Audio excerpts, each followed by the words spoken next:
I might get rid of this. Good morning. As Denver said, my name is Ciara, and to give you a bit of background about Inclusion WA today, we are a non-for-profit organisation, and we were founded in July last year, so this is our 1-year birthday, and we're very excited about that. We have a sister organisation called Inclusion WA, and they have a proud 30-year history in the community, working alongside people living with a disability, helping those individuals get connected to the mainstream community. Inclusion Solutions, our main focus is social inclusion for everyone, so all people have the ability to be truly involved and connected to their community. We use an asset-based community development approach, so we use the assets within the community, and we never want to work in a community for a long period of time. To give you a bit of background about our organisation, we work with 30 different local governments a year, we work with 30 different state sporting associations, between 500 clubs, sporting clubs, community groups and businesses a year, helping them to be more inclusive, helping them to open their doors and be more welcome to everyone in the community. We also work with 20 schools throughout the year, this year alone actually, supporting them to be more inclusive. So we believe that inclusion starts at the school gates. Today I'm going to give you some frameworks that you can take away and utilise in your work, in your home life, in your community life. So let's talk about the elephant in the room. Why are some people not included in our community? I want you to turn to the person next to you, in front of you, behind you, and just in 30 seconds, share why you think people are not included. Go ahead.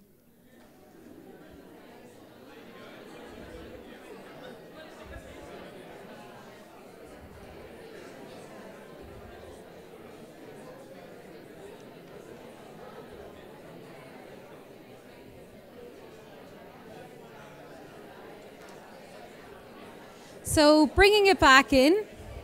So I'm going to pick on a couple of people now, and I'm looking at Cameron. I've just seen your face. And I can't forget your name. So Cameron, would you be able to share the conversation you had with Kelly? Just a couple of points why people you think have not been included in the community. I have an unconscious bias towards the background of that people that they're looking at hold, so whether it be the colour of their skin, their ethnicity, their age, or whatever element that they've pre-programmed to make the person to be. Perfect. The majority of clubs, groups and businesses that we speak to, they say it's too hard. We don't know how to include people, so we're afraid to even start this process. The fear of the unknown. And these are the main barriers why a lot of people in our community don't include people. So I think it's really important that we just get that out in the open and talk about how we want to overcome these. So up here you'll see Mr. John O'Brien behind me. John is an advocate for people living with disability, but not just people with disability. We can put his hundreds of reports to anyone who's marginalised in the community, any individuals that have not been included.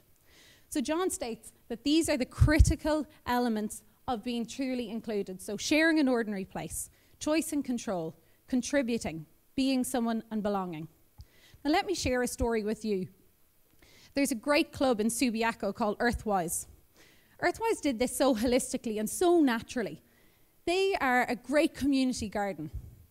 They did this so natural. A gentleman called Vince. Vince is in his 50s. Really, really positive gentleman and really interested in gardening.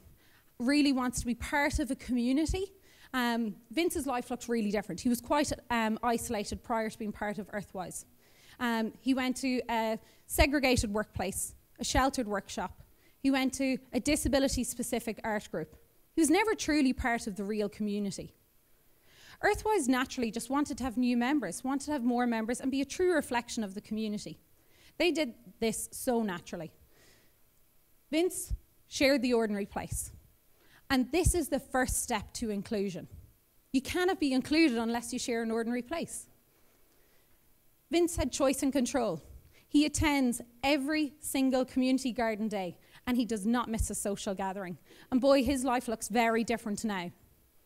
He is fully active in the community. He is completely valued in his club because he has great knowledge on the community sector, on the community gardens. He's at every different social event that's happening. He has a lot to give. He has many valued roles. Vince has a disability, but people don't see that disability. People see Vince as an individual who just has a lot to give. has lots of knowledge on the community. And that's what all community groups, businesses, that's what we all want to focus on, right? We want to just all people to have the ability to be truly involved and have a sense of belonging. So I encourage you, with these dimensions here, to utilize them in your work life and in your community life. Ask yourself the first question. Wherever you work, can someone share that ordinary place? I want you to ask yourself, if a person in a wheelchair rocks up to your workplace or your community group, can they get in? Can they get into the building? Because that is the first step. And then on the other side, let's take the other spectrum. If someone is quite nervous or anxious and they rock up to your workplace, your sporting group, are they welcomed by someone with a smile? It's a massive thing. So if you're welcomed and you feel like you truly have that sense of belonging and you're respected, it does a lot. So up here we have the pyramid. So on the bottom, physical access, functional next, and then social. So there's lots of legislation to showcase that people shouldn't be discriminated, that people should have the opportunity to be truly part of our community. Lots of laws to show that. That's great. But as an organisation, we like to focus on social inclusion.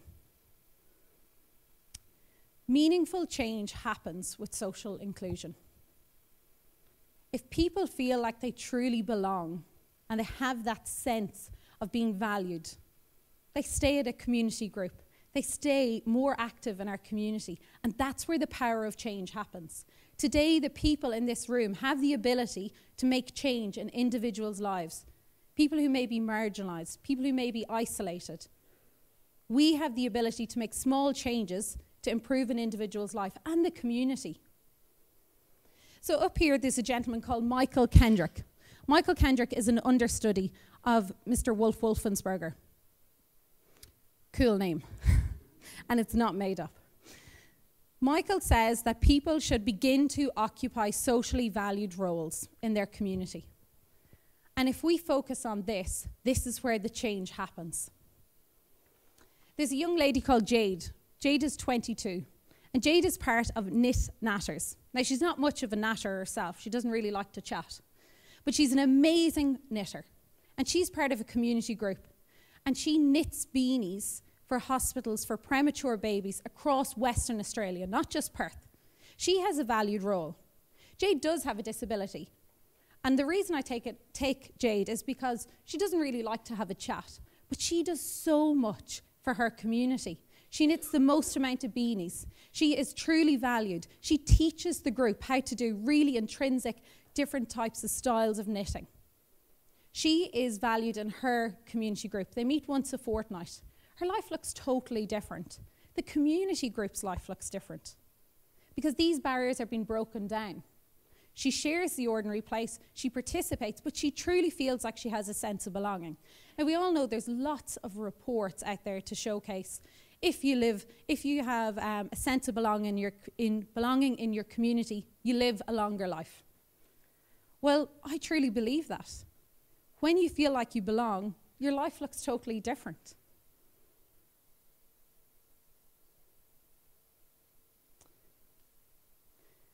So, is it really inclusion? Again, I'm going to turn around to someone in front, behind, or beside you.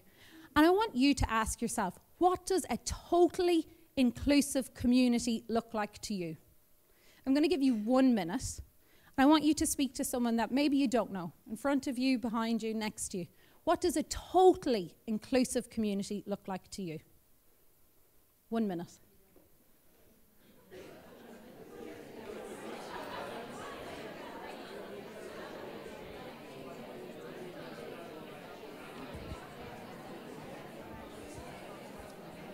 So would anyone like to stand up and share what a totally inclusive community looks like to you?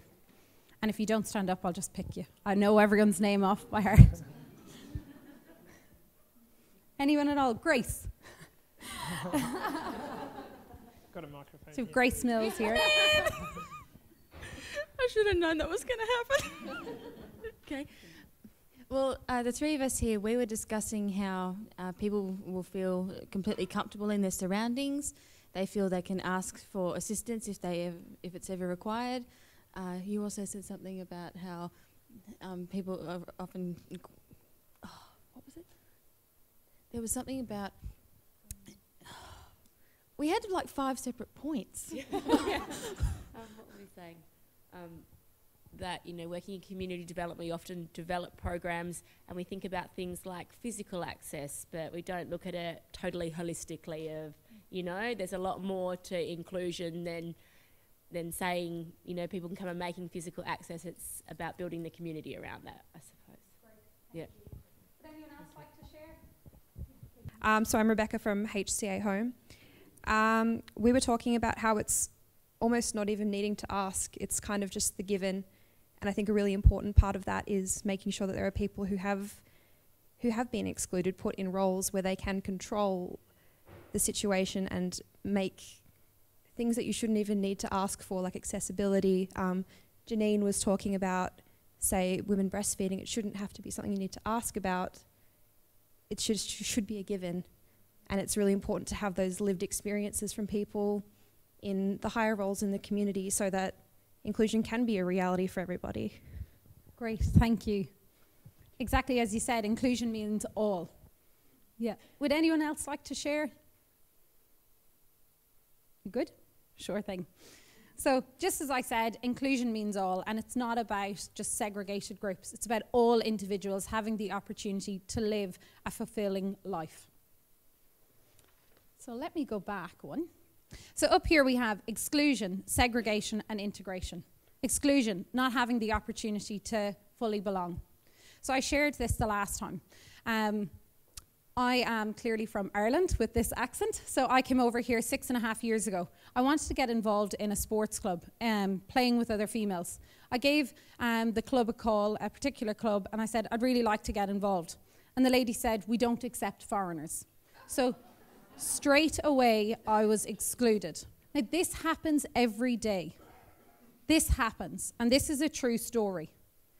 So it's really important to think that the people here today can make those changes. Segregation. We have the second slide here. So the big circle is the mainstream community, the real world, and segregated is the smaller world. There was a great nightclub in Fremantle, and it was on a Monday. I was in the Norfolk Hotel. This was only for people with disability. You had to prove that you had a disability. There was no alcohol served at the venue. No choice, no control, no sharing an ordinary place. Only connecting with other people who are similar to you, may have a disability. That's not inclusion, that's participation. And participation is different to inclusion. And there is absolute merit to participation. But today we are talking about inclusion and how we, as people in the community, can make a positive change. For people to be truly included. And for us to step back from doing work for and to, but more to do work with community. Empowering people to occupy those valued roles. And then integration. A closer step to inclusion. Really great. People may wear the same uniforms, may train on the same nights, are truly part of the community, and it's a pathway and it's based on skill and ability. Perfect step towards inclusion. So I'm going to stop harping on now because I could talk all morning. Today I really encourage you to keep your mind thinking about the power of inclusion. And as we listen to these great guest speakers, think about what small change that you can make in your community to positively impact individuals. And think about what you can do moving forward. I encourage you to listen to the guest speakers and ask plenty of questions at the end. Thank you for your time.